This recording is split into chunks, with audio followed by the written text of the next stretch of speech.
What's really happening in the US housing market in 2026? What's going on with the US housing market right now? Are prices finally falling or still rising? And how much power do interests, currently around 3.75, actually have over real estate? In today's video, we will break down what's been happening to home prices in recent years, how interest rates are shaping the market, what happens when rates go higher, and what could happen next as inflation climbs again. Let's get into it.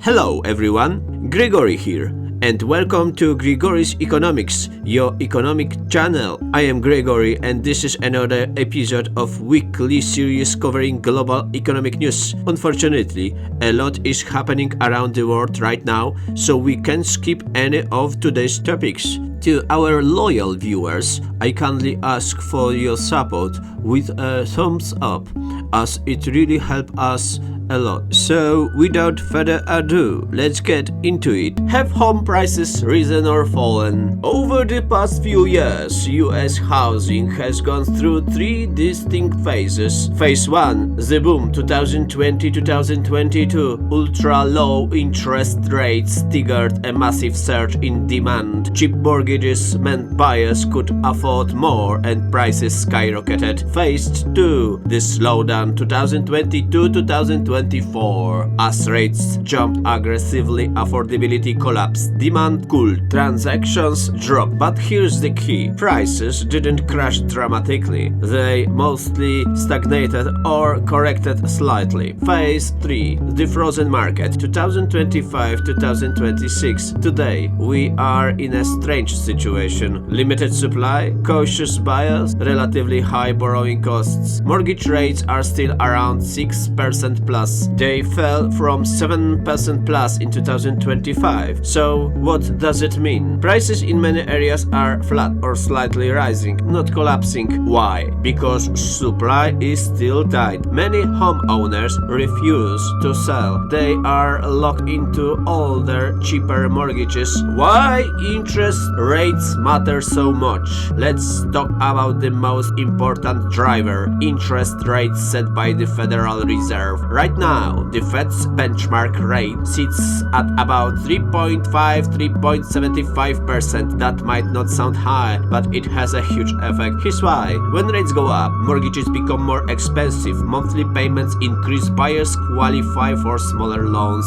Result: demand drops. When rates go down, borrowing gets cheaper, more buyers enter the market, prices tend to rise. Even though mortgage rates don't directly equal Fed rates, they are strongly influenced by them. So the Fed doesn't control housing directly, but it controls the cost of money, and that changes everything. What happens when rates are even higher? Let's look at history. In 2023-2024, when rates were higher than today, housing activity slowed dramatically. Affordability hit multi-decade lows. Sales volume dropped sharply. But here's something surprising: prices didn't collapse nationwide. Why? Because housing supply was still limited. Many homeowners refused to sell. The labor market stayed relatively strong. And even today, the Fed is cautious. Despite cutting rates in 2025, policymakers are now considering raising them again due to inflation risk, according to Reuters. That tells you something important. The housing market is now fully dependent on interest rates direction. Inflation is rising again. What does that mean? Here's where things get interesting. US inflation has recently climbed to around 3.3%. Key takeaways: inflation is rising again. Energy prices are driving it. Expectations for future inflation are increasing, according to Reuters. And this puts the Fed in a tough spot. They have two choices: scenarios. Option 1. Rise interest rates, cool inflation, but hurt housing and economic growth. Option 2. Keep or cut interest rates, supporting housing, but risk higher inflation and panic. Right now, the Fed is holding rates steady, but markets are starting to price in possible hikes again. What does the Fed say? The Federal Reserve message is cautious and data-driven. Officials are saying current rates are in a good place to observe the economy. Inflation is still above the 2% target. Future decisions depend on economic data. There is also internal division.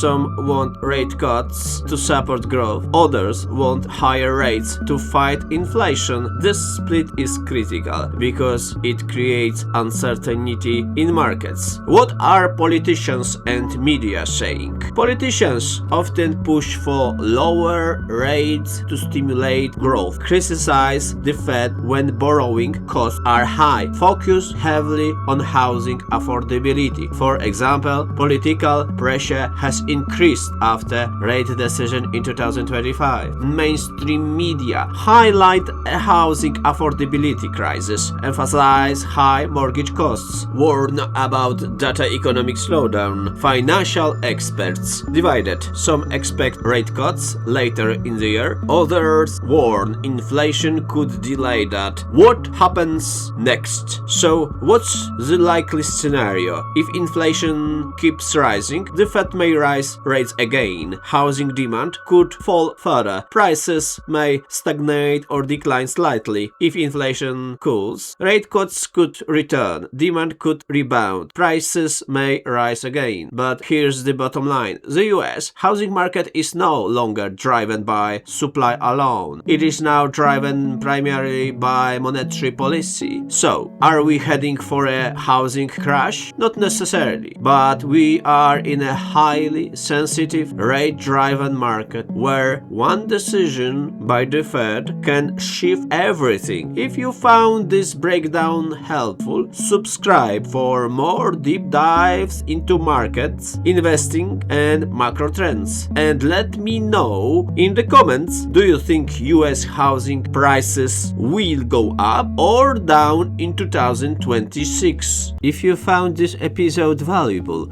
give it a thumbs up and subscribe to the channel so you don't miss future content that is posted here regularly.